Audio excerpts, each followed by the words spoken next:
Episode start होता है तो वो चीफ दंगदंग की बातों पर बिल्कुल भरोसा नहीं करता, मगर दंगदंग उसके सामने डील रखती है। वो कहती है कि अगर तुम दहाई को छोड़ दोगे तो मैं स्प्रिट कैनाल से लड़ने में तुम्हारी मदद करूंगी और इसी तरीके से मिसिंग केस भी सॉल्व हो जाएंगे, और अगर हम कामयाब हो गए तो सारा क्रेडिट तुम्हें मिलेगा, लेकिन अगर हम हार गए तो मैं सारी रिस्पॉन्सिबिलिटी लेने के लिए तैयार हूँ। चीफ को अभी भी दंगदंग पर यकीन नहीं होता। वो यही सोचता है कि ये स्प्रिट कैनाल को कैसे पकड़ेगी, मगर दंगदंग जैसे ही अपनी हथकड़ियां उन्हीं की आंखों के सामने खोल देती है तो वो लोग डरने लगते हैं। दंगदंग को यहाँ इनको अपनी एबिलिटीज दिखानी होती हैं ताकि इनको इस पर यकीन आ सके, और इसके लिए इसे लुयान की सख्त जरूरत होती है। और वो हेयर पिन निकाल के दिल में यही सोचती है कि इसको उसकी मदद की सख्त जरूरत है। और वो इस पिन के जरिए जैसे ही मैजिक करने लगती है, लुयान उसकी हेल्प करता है उन सारी चीजों को हवा में उठाने में।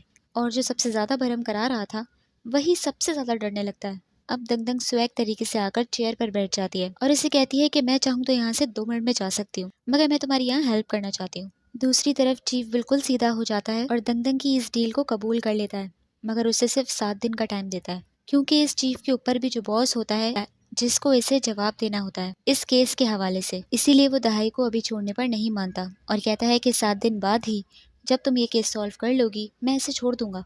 दंगदंग इसकी डील कबूल कर लेती है, मगर इसको दहाई को अच्छे से ट्रीट करने को कहती है। साथ ही साथ ये चीफ दंगदंग को इसके घर पर इनवाइट करता है कि आप वहाँ रुक सकती हैं।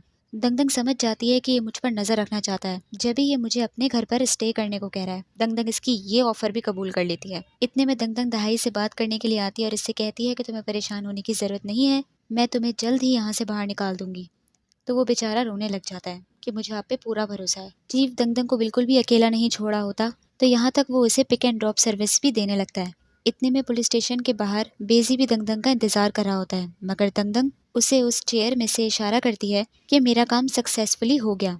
बेजी उसका इशारा समझ तो जाता है, मगर अभी उसे पूरी कहानी नहीं पता होती, तभी वो थोड़ा परेशान होता है। दूसरी तरफ दंगदंग लुयान को बुलाने लगती है तो वो उसके सामने ही आ जाता है। वो उसे कहती है कि मैंने तुम्हें यहाँ आने को तो नहीं कहा था। जैसे ही वो जाने लगता है दंगदंग उसे रोक लेती है कि अच्छा, अगर आ ही गए हो तो मुझे बताओ कि तुमने वो मैजिक कैसे किया। लुयान इससे कहता है कि ये मैजिक करना आसान है, तुम भी ये कर सकती हो। मगर तभी लुयान उसे समझाता है कि तुम्हारे अंदर युनजी की रूह है और उस रूह को मैंने एनर्जी कोर के जरिए एनर्जी दी है, तो तुम्हारे अंदर भी एनर्जी है, बस तुम्हें वो मैजिक यूज करना नहीं आता, वरना तुम भी सिंपल मैजिक कर सकती हो। यहाँ तक कि वो दंगदंग को उसकी एनर्जी भी दिखा देता है कि ये एनर्जी तुम्हारे अंदर है। तो ये बात तो दंगदंग के लिए बड़ी ही खुशी की बात होती है, इसीलिए वो उससे कहती है कि मुझे तुम मैजिक सिखाओ। दंगदंग ने लुयान से जब मदद मांगी थी तो उसने कहा था कि अगर वो उसकी हेल्प करेगा तो वो उसे 10 गुना वापस लौटाएगी। इसीलिए लुयान उससे कहता है कि चलो पहले मुझे मेरा इस चीज का रिवॉर्ड दो और फिर मैं तुम्हें टीचिंग भी सिखा दूंगा। ये कहकर लुयान वहाँ से गायब हो जाता है। तो उसके जाते ही दंगदंग उसे पिन के जरिए डांटने लगती है। दूसरी तरफ ये लोग दंगदंग को मेंशन में ले आते हैं और बेजी भी दंगदंग का पीछा करते करते वहां तक आ जाता है। ये लोग दंगदंग को उसका रूम दिखाते हैं, मगर ऐसे प्रिटेंड कर रहे होते हैं कि हमने आपकी प्रोटेक्शन के लिए ये सारे गार्ड रखे हैं, मगर असल में तो चीफ ने दंगदंग पर नजर रखने के लिए ये सारे गार्ड रखवाए होते हैं। दंगदंग सुकून की सांस लेकर बेड पर लेटती है तो उसे फिर से लुयान की याद आती है, इसीलिए पिन के जरिए वो उसे आवाजें देने लगती है। तो लुयान का रिप्लाई आ जाता है। पहले तो दंगदंग उसे थैंक यू कहती है, फिर उससे कहती है कि बताओ कि तुम्हें रिवॉर्ड में क्या चाहिए। तो वो उससे कहता है कि मैं 10 बार तुमसे मिलना चाहता हूँ, तुम्हें देखना चाहता हूँ। दंगदंग उससे कहती है कि तुम मुझसे भी ज्यादा नॉटी कब से हो गए, और उसे कोई रिप्लाई नहीं देती। वो खुद सोचती है कि लुयान तो पहले इतना रूड हुआ करता था, इससे अब क्या हो गया। साथ ही साथ शेकी के पास से लड़की आती है और इससे कहती है कि बाहर गार्डन में ये चेन किसी की मिली है, मुझे तो लगता है कि किसी लड़के की है। शेकी वो चेन देकर समझ जाती है कि वो बेजी की है, क्योंकि उसने ये चेन उसी के पास देखी थी। साथ ही साथ ये लड़की शेकी को सारी कहानी बता देती है कि चीफ जो है वो दंगदंग को इसी घर में ले आए हैं। शेकी ये जानने के लिए कि आखिर क्या बात है, दंगदंग यहाँ क्यों आई है, वो अपने फादर से मिलने के लिए आ जाती है।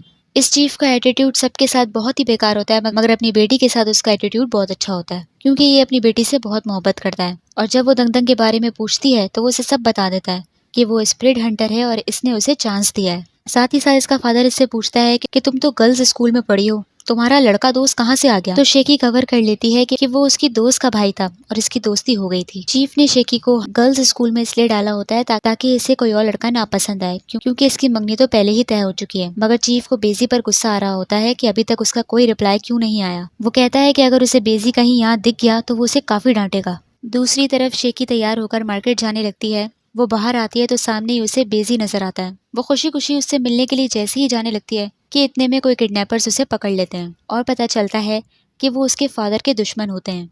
और उसके फादर का बदला उसकी बेटी से ले रहे होते हैं। शेकी वहाँ हेल्प के लिए चिल्लाने लगती है, इसी वजह से वहाँ पर बेजी आ जाता है और जैसे ही वो उन लोगों को अपनी गन दिखाता है तो वो डर के भाग जाते हैं, जिसकी वजह से शेकी बच जाती है। गन चलाने की वजह से पुलिस पीछे आने लगती है, इसीलिए बेजी और शेकी दोनों ही वहाँ छुप जाते हैं और पता चलता है कि शेकी को यहाँ मिलने के लिए इस बेजी ने ही बुलाया था उस कीचेन के जरिए, और वो अपने फादर से जो दंगदंग के बारे में पूछने गई थी वो इसी के लिए इन्फॉर्मेशन निकालने के लिए गई थी। साथ ही साथ शेकी जब बेजी को दंगदंग के लिए ज्यादा ही परेशान होता हुआ देखती है तो उससे पूछने लगती है कि मुझे लगता है कि वो सिर्फ तुम्हारी दोस्त नहीं है, तो वो उसे बता देता है कि वो उसे पसंद करता है और उसकी वाइफ दंगदंग ही होगी। ये बात सुनकर गुस्सा आता है और वो उससे कहती है कि तुम्हारी मंगेतर भी तो है। वो हैरान होता है कि ये सारी बातें इसे कैसे पता, मगर वो कवर कर लेती है। साथ ही साथ बेजी जब उसे ये बताता है कि वो युंगदू यहाँ पर अपनी मंगेतर से मंगनी तोड़ने के लिए आया है, क्योंकि जब आप किसी को पसंद ही नहीं करते तो उसके साथ अपनी पूरी जिंदगी कैसे बिता सकते हैं, तो शेकी को गुस्सा आने लग जाता है कि ये मिले बगैर कैसे डिसाइड कर सकता है। बेजी उसे दंगदंग का ख्याल रखने को भी कहता है। दूसरी तरफ लुयान ने उस बटरफ्लाई गर्ल की मेमोरी का एक पीस ले लिया होता है और जैसे ही वो उस मेमोरी को देखता है तो वहाँ उसे जूरंग नजर आता है। ये देखकर लुयान हैरान हो जाता है, क्योंकि अब तो वो बिना मास्क के खड़ा होता है, इसीलिए अब तो पहचानना बनता ही था। यहाँ जूरंग कह रहा होता है कि इसका लुयान से फाइट करना तो काफी मुश्किल है, मगर दंगदंग के अंदर युनजी की रूह है, इसीलिए ये कहता है कि इसके पास अभी भी एक चांस है उस एनर्जी कोर को लेने का। इसका फुल इरादा होता है दंगदंग को नुकसान पहुंचाने का। लुयान समझ जाता है कि दंगदंग खतरे में है। दूसरी तरफ लुयान बेजी के पास आता है और उसे कहता है कि तुम इस शहर से चले जाओ, क्योंकि तुम वांटेड लिस्ट में हो, इसीलिए तुम दंगदंग के लिए और परेशानियां क्रिएट करोगे। रही बात उसके फादर को ढूंढने की और इस केस को सॉल्व करने की, तो वो मैं दंगदंग की हेल्प कर दूंगा।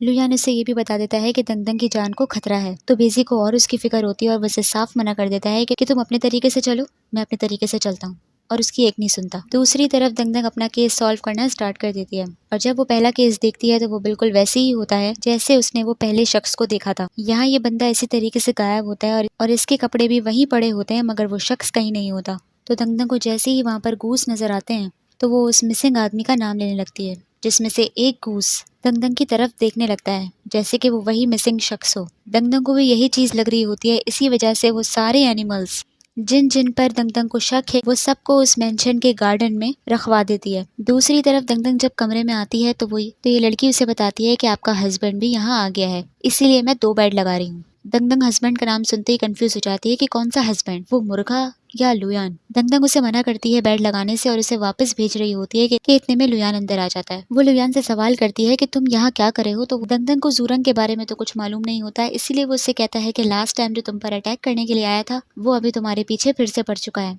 यहाँ तक कि उसे तुम्हारी रियल आइडेंटिटी भी पता है, इसीलिए मैं तुम्हें खुद प्रोटेक्ट करने के लिए यहाँ पर आया हूँ। लुयान ने उस पुलिस चीफ को यही बताया होता है कि ये लोग एक कपल हैं, तो जब भी दंगदंग इससे इस बात के लिए बहुत सवालात कर रही होती है कि हम कब से कपल आ गए, और उसे बार बार जाने को कह रही होती है, मगर वो तो जाने के लिए मानता नहीं है, इसीलिए वो कहती है कि ठीक है मैं अपना बंदोबस्त कहीं और कर लेती हूँ। वो उससे कहता है कि ठीक है, फिर कभी तुम्हें मेरी मदद की जरूरत पड़ेगी तो मैं तुम्हारी मदद नहीं करूंगा। लुयान कहता है कि मेरे पास अभी कोई ऑप्शन नहीं है, इसीलिए मुझे तुम्हें प्रोटेक्ट करने के लिए यहाँ रुकना ही है। दूसरी तरफ दंगदंग लुयान को यहाँ से भेजने के लिए एक नया प्लान बनाती है। दंगदंग को मालूम है कि लुयान को उसे टच करना बिल्कुल पसंद नहीं है और जब जब वो उसे टच करती थी वो हमेशा उसे दूर भगाता था, इसीलिए अब वो यही तरकीब आजमाती है और फौरन उसकी तरफ आकर बैठ जाती है और इससे कहती है कि अगर तुम मेरे साथ इतना ही रुकना चाहते हो तो हमें अब टाइम वेस्ट नहीं करना चाहिए। लुयान काफी हैरान होता है कि आखिर तुम कर क्या रही हो और तुम्हें हो क्या गया है, मगर वो जानबूझकर उसे परेशान कर रही होती है और उसे किस करने जैसी ही लगती है। तो लुयान कहता है कि ओह अच्छा, तो तुम अगर ये सब चाहती ही हो तो सही तरीके से कर लेते हैं, और उसे पकड़कर सीधा बेड पर लेकर आ जाता है।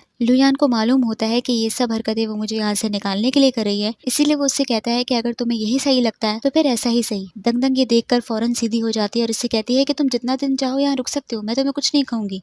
जैसे ही लुयान उसकी तरफ से जाता है वो फौरन डर के मारे सो जाती है कि मैंने इसे अंडर एस्टिमेट किया है। दूसरी तरफ इन लोगों को मिसिंग केस के बारे में ये चीज समझ आ जाती है कि जितने लोग मिसिंग हो रहे हैं वो सब स्पिरिट कनाल से हैं, और उन्हें पता नहीं ऐसा क्या हो रहा है कि ना ही वो अपने इंसानी रूप में आ पा रहे हैं और ना ही अपने रियल रूप में। यहाँ तक कि चीफ की लास्ट वाइफ भी स्पिरिट कनाल से ही होती है। यहाँ दंगदंग और लुयान चीफ की वाइफ के रूम में आ जाते हैं और दंगदंग लुयान से कहती है कि अगर तुम मुझे फॉलो कर ही रहे हो तो कम से कम मेरी अब हेल्प भी करो। दंगदंग कहती है कि मैं ऐसी चीज ढूंढ रही हूँ जो कि वो लड़की ना ही टच कर सकती हो, ना ही खा सकती हो और ना ही उसके साथ खेल सकती हो। लुयान कहता है कि ये सब कुछ तुम मुझसे क्यों पूछ रही हो, जो उसके आसपास थे ये सब सवाल तो तुम उनसे भी कर सकती हो। कि इतने में ही किसी की आवाज आती है कि मैं जानती हूँ, और यही एपिसोड खत्म हो जाता है। तो आप लोग मुझे बताइए आप लोगों को एपिसोड कैसी लगी। गाइस लाइक जरूर कीजिए, सब्सक्राइब भी कीजिए और कमेंट भी कर दीजिए। Thank you so much.